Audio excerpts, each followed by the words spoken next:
are welcoming today the Reverend Dr. Anita Farber-Robertson, who is the First Parish Minister Emerita. And we give a warm welcome to Anita. Anita helped to found the Canton Area Helpline with the support of the Canton Clergy Association and First Parish many years ago. And it's still going strong 40 years later, and is our Faith in Action partner for May. Hence, we are doing a collection every Sunday in May for the food pantry, as I've sent out the priority items that are needed. And she served as this congregation's parish minister from 1980 to 1991. 1980 to 1991. So we are delighted that she's here, and I am particularly delighted.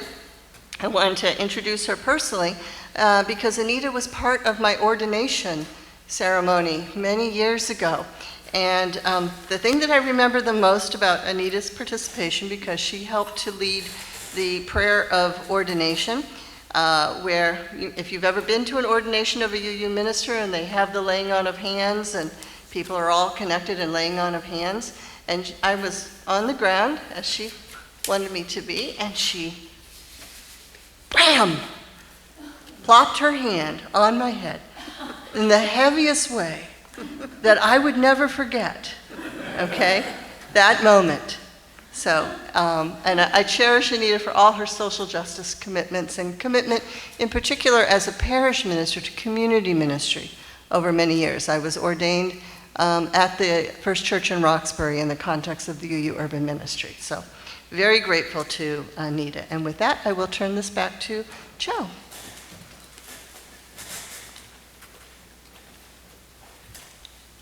Thank you, Reverend Michelle. This community honors diversity and joyfully welcomes all who share the values and principles of our congregation. To all present, you are welcome here, whether you are a longtime member, a friend, or a first-time visitor. And you are welcome here in all your identities, experiences, beliefs, and your relationships, including if you need to wiggle, fidget, walk around, or even dance during the songs. We also acknowledge that the building of our congregation resides on the land named as Ponkapog by indigenous peoples. We invite you to further read our fuller land and labor acknowledgement on the back of your order for service adopted at our 2024 annual meeting. Thank you. Thank you, Joe. And thank you, Dawn. That sounds like a great event, and it is wonderful to be here. It always warms my heart. A new day here for us, for you. Welcome. Let us be grateful. Let us enter it in joy. I invite you to be joyful at our being together. There may be sorrows in our joy, endings, losses, concerns for others. All this is life embraced here together. We celebrate our young ones growing up before us and our elders reaching down, that all might share in this journey of light and life and love. Come, let us worship together. I'd now like to invite everyone to read along in the unison chalice lighting. As this chalice holds our light, may it also hold our stories told of those long ago, of who we are and what we do today, and the stories still to come as we lovingly shape the days ahead. Now I'd like to invite you to join me in the reading of the covenant. Love is the doctrine of this congregation. The quest for truth is its sacrament, and service is its prayer. To dwell together in peace, with respect and understanding, to seek knowledge and freedom, to serve our fellows and humankind, to the end that all souls shall grow together in harmony. Thus do we covenant with each other and with our God, by whatsoever name. we worship. At this time, our opening hymn will be number 1010, and it's in this teal booklet. We give thanks. So please rise in body or spirit.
At this time in our service, we like to lift up the generosity of all of you, members and friends and visitors. Your pledges and gifts keep our doors open and our programs vibrant. If you are visiting us for the first time, we invite you to make a donation or let the offering plate pass you by and consider yourself our guest. Though we hope you do return and consider deepening your relationship with us. For those participating on Zoom, there will be details in the Zoom chat that you can follow to make a donation to First Parish. We are grateful for your gifts. Thank you.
Our hearts are very full, very full.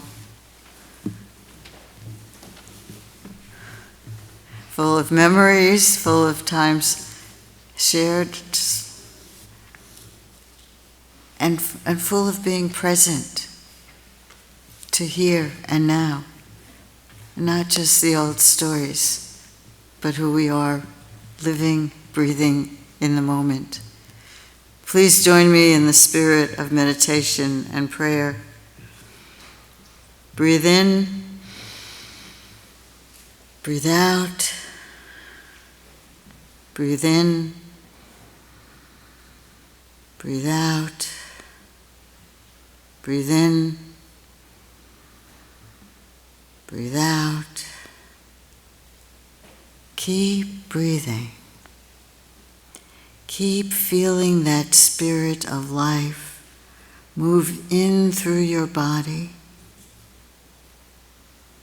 A gift, unearned, unasked for, undeserved, and yours. Feel it move through you, animating you with love, with dreams, with hopes, with sorrows, with memories of times that were joyous and of profound losses, times that have been deeply personal and times that have been communal. All that has happened to us has happened in the context of connection. May we always remember to share our joys and our sorrows, that our community might be filled and strengthened. For those here and those away who suffer in body or in spirit, we offer healing and love and comfort. And for those here or away who celebrate with joy the ways their lives are unfolding, we companion you as well. And for all the things that trouble us in the world, we ask for grace and wisdom that we might know which piece of it is ours to act. For grace and gratitude, we give thanks. Amen. And blessed be.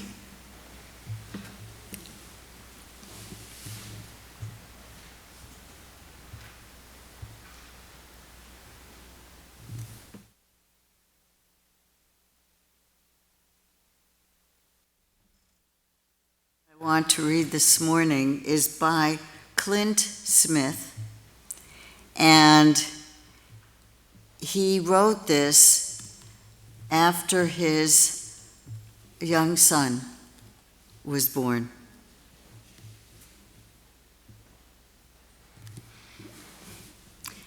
If the doctor said you were impossible and you arrived anyway, does it mean they were wrong? Or does it mean you defied science? What is the difference between science and a miracle, other than discovering new language for something we don't understand?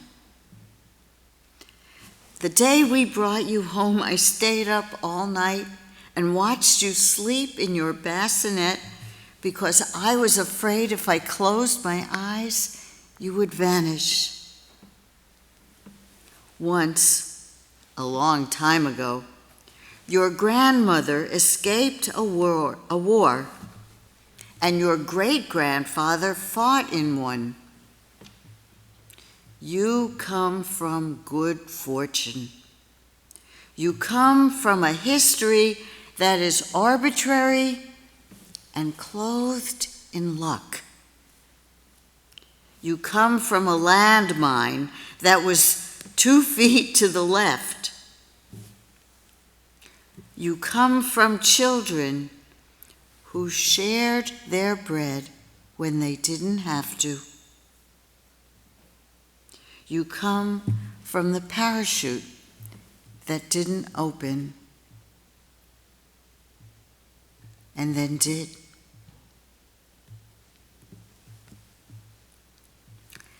Thus ends our reading.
Thank you, Jim.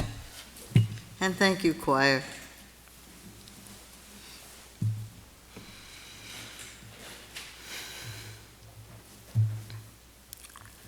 I was so excited when you called me to be your minister in the fall of 1980. Proud and pleased to be the first minister called by the recently consolidated First Parish Unitarian Universalist, Canton.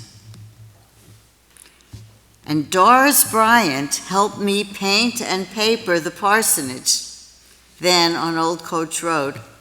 And I moved in shortly after Thanksgiving with my small children, Ivan, 9, and Jody, 5, in tow. We were all so happy. You were my first church as an ordained minister, and many in town thought that I was your and the town's first female minister, although I'd happily correct them since you had been ably served by Isabella McDuff at the First Universalist Parish in Canton from 1913 to 1918. After I moved in, I put her picture up on my desk in the minister's study where I could see her every day, an ancestor on whose shoulders I could stand. I spoke to her often in that framed picture, sharing joys and frustrations and wondering how similar our experiences of ministry were. In the early 1980s, some of you may recall, we were in the middle of a double-dip recession. It was pretty bad. I hope we are not facing that again. But I do offer you the reminder that you and we have weathered this before. You are a resilient people. It was also when the brutal civil war in El Salvador funded by the U.S. government, created nearly 1 million refugees seeking asylum, an asylum that was refused by the Reagan administration because the Reagan administration was backing one side of the conflict. The sanctuary movement grew in the churches out of compassion for these stranded and frightened refugees. At some point in the 1980s, and I don't remember exactly what year, First Parish, you voted to become a sanctuary church. And although we supported other churches in that movement, we never did have the opportunity to actually house or shelter anyone. I hope we are not facing something like that again. But I do offer you the reminder that you and we have weathered such things before. You are a resourceful and resilient people. When I think of my 11 years here, I mostly think of happy times, as do my children, Ivan and Jody, and my stepchildren, Leah and Shelley. They tell me of how much they felt loved and accepted, and a deep, deep sense of belonging here. I thank you for that. It was the warmth and caring of the adults who were willing to share and talk with them on all manner of things that has stayed with them over the years. And as all of you were calculating, my kids are in their, well, one of them's still in her 40s, but they're all rest in their 50s now. Ivan used to follow around Gerhard Rader and Bob Stocker, people his grandparents' age, wanting to hear their stories and pepper them with questions, and they always were willing to give him their time and spend the time answering and talking. The inclusion of the children in the great church events of those days was intentional and structural too. The haunted house in the fall and the auction in the spring meant that there was a job and a role for everyone who wanted it. My children light up when they tell the stories of dressing up in Ellie Wedge's prom dresses that she had donated to the auction. And they light up remembering what it was like to help create the haunted house. And of course, watching and helping the Earl quadruplets grow up was a chance to participate in a miracle of the first order. We were being church, all together. In those days, they, like Clint Smith, felt like they were clothed in luck. And I did too. Life had many challenges, certainly, personally and in our larger world. It wasn't easy, but we knew we were not alone. We knew we were in it together, and we still do, coming from a history that was sometimes arbitrary, the landmine luckily 2 feet to the left, and sometimes forgotten, but always somewhere in our stories, in our history, personally or collectively, literally or metaphorically, there always were children who shared their bread when they didn't have to. Our ancestors. And we thrived. During those days of joy, there were also reminders of how it could have been otherwise. Regularly, people would call or walk into my office who needed help. Sometimes it was only a compassionate listener they needed, but often it was support that was more tangible. Gas for their car, food for their table, clothes for their growing school children, or help accessing services. Sometimes I knew the person, sometimes I didn't. I continued to be reminded that there were people who struggled in our affluent town and even in our church.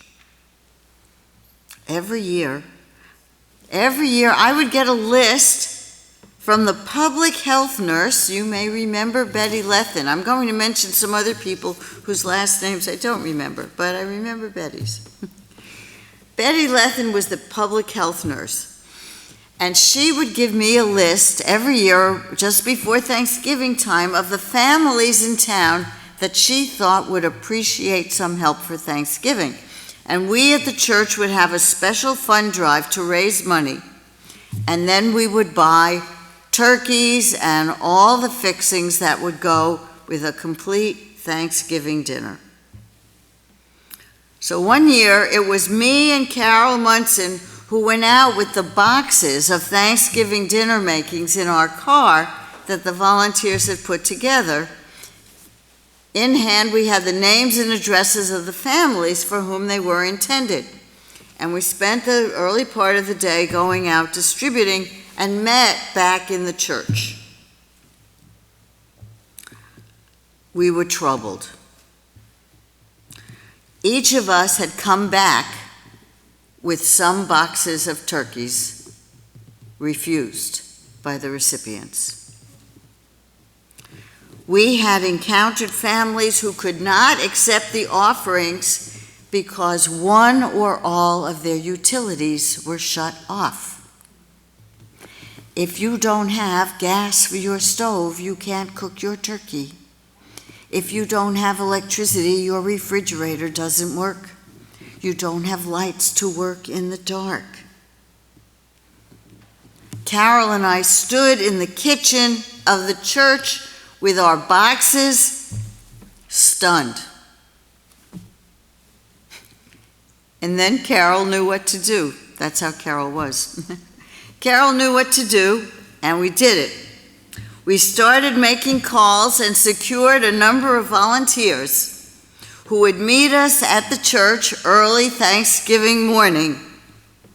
At what seemed like the crack of dawn, on Thanksgiving morn, we turned on the church ovens, started chopping onions and celery, put it in a bowl with cut up bread cubes, melted butter, tossed it all, and started stuffing turkeys.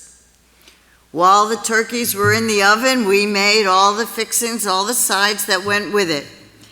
And when we pulled those turkeys out of the oven, we put them in boxes to leg together with the sides and delivered hot, cooked Thanksgiving dinners to all of those families. It made our own personal Thanksgiving celebrations a little hectic, and it made them incredibly more meaningful. Indeed, we had come from children who had shared their bread when they didn't have to, and we knew it. And now it was our turn to be those children. As I tried to help people who came to our doors in need, I discovered that Canton was geographically in some kind of a cross point of boundaries. So for some services, we were in the greater Boston catchment area. But for other services, we were in the Brockton catchment area. So where you went or who you called for veteran services or SSI or for WIC, Women, Infants and Children, or unemployment, you never knew where you were supposed to go to file for what or how to get help if you couldn't figure out how to do it. It was so confusing. I couldn't even navigate it, let alone people who came in who were really under stress. So I called the other clergy in town and asked if they had had this problem and how they had figured it out. I found out that all of them were frustrated and perplexed by the situation, And we agreed that what we really needed was some kind of central mechanism that had all of that information and that would help people navigate the complicated system. Rabbi Aaron, whose last name I don't remember, but who was at the Temple Beth Abraham, which is now B'nai Tikvah, was willing to do the research with me, and we dug in, seeking all the support systems that were available in the greater Boston, Brockton, basically in the greater Canton area. And we found the Brockton Area Helpline, which was a telephone information, referral, and advocacy service in Brockton, with a paid director who thoroughly vetted and trained volunteers who would answer the phone, do information, referral, and actually even advocacy. Bingo! Exactly what we wanted in Brockton. So we met with the director, Elaine, again, whose last name I don't remember, but we met with the director, Elaine, and we learned all about her operation, which was very impressive, and it was just what we needed, and clearly much too complicated for us to duplicate. Rabbi Aaron and I went home a little deflated, but we didn't want to give up. So we pondered it, and then we came up with this brilliant idea. And I can't remember if it was his idea or my idea because it felt so much like our idea. We called Elaine.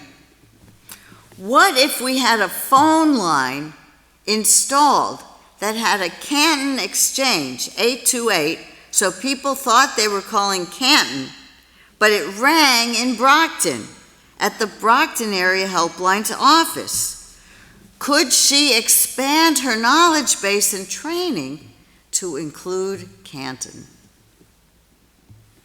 Elaine said yes. She thought she could do that. She'd be willing, but in addition to needing us to absorb the cost for the telephone, which was in fact expensive and complicated, she would need some money to assist in expanding her whole training and capacity. So we figured out what all that was and what it would entail and what it would cost, and we brought it to the Clergy Association. To their great enthusiasm, the clergy brought it back to each of their congregations with a specific financial request that we had figured out was necessary to get it off the ground. Of course, it took time because every congregation has its own fiscal year and its own way of figuring out money and has its own financial problems. But finally, with unanimous congregational support in town, in all the churches and the temples, in 1984, we kicked off the Canton Area Helpline, offering information, referral, and yes, advocacy services. And this quickly expanded to include a food pantry and a clothing closet in Betty Lethen's public health nurse office. It was a closet. The congregation struggled mightily to honor our commitments to financially support the helpline. It was rough going, so we brought it to town meeting. We used to have an open town meeting. Does Canton still have an open meeting? Yeah, so you needed to get your people to show up, but we did. After 2 years, the town recognized the value of the service the Canton Area Helpline was providing and gave us a line item in the town budget. Phew, that was a huge relief to the congregations that at this point were carrying it. As you know, miracle of miracles, the Canton Helpline continues 40 years later. Now it's 41, actually. This is quite an achievement, and it has matured. I encourage you to check out its website. Its website is absolutely beautiful, easy to navigate, provides all that information that you need. It's no longer supported by a town budget. It's become a 501c3 nonprofit organization supported by congregations, residents, and town businesses, which is why you're having your month's collection here. It supports an impressive food pantry, which I'm told is now in what used to be St. Gerard's Church. In addition to doing the information, referral, and yes, even advocacy, which is so important, availing itself, this is how they managed to do it, availing itself of the services of the social workers that work for the Department of Elder and Human Services for the town of Canton. So while they couldn't give the helpline a line item in the budget, the town could let the town social workers do the advocacy and referral work when residents of Canton needed it.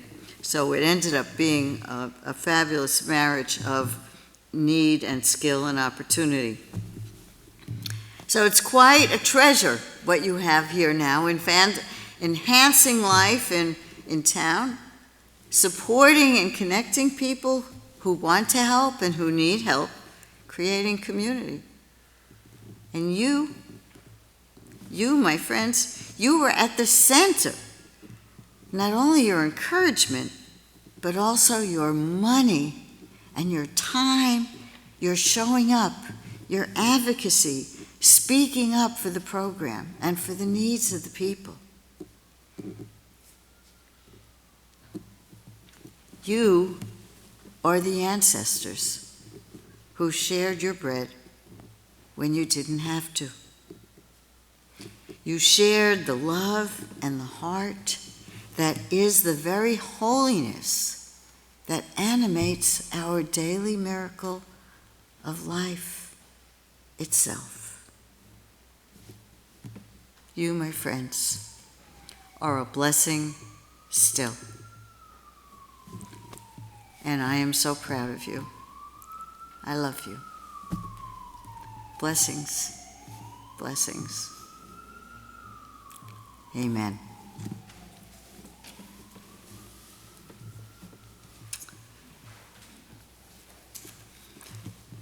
Our closing hymn is in the teal hymnal, number 1008, When Our Heart is in a Holy Place.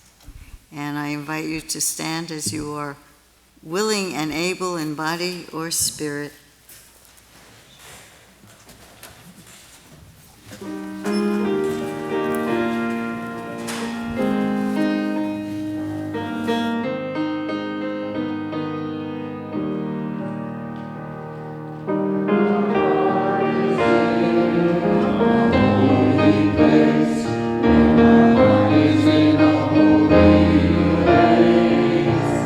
We are blessed with love and the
Go then, my friends, into the days ahead, bringing a more generous heart, a wider welcome, and a love that, like the sun, lights the whole sky and all the people on whom it shines. Go then, with love and with fresh courage. Amen. Before Joe leads us in the unison chalice lighting, extinguishing, I want to let Reverend Anita know that this partnership with B'nai Tikva continues. So this was very meaningful that you spoke to this history, because the Rabbi Lisa Feld and I have That's developed wonderful. some wonderful relationships and connections. And we even bring the food pantry collection into the protests, the standouts. And thank you again, Kathleen, for bringing the food pantry materials there. Can we give Reverend Anita just a round of applause as your Minister Emerita?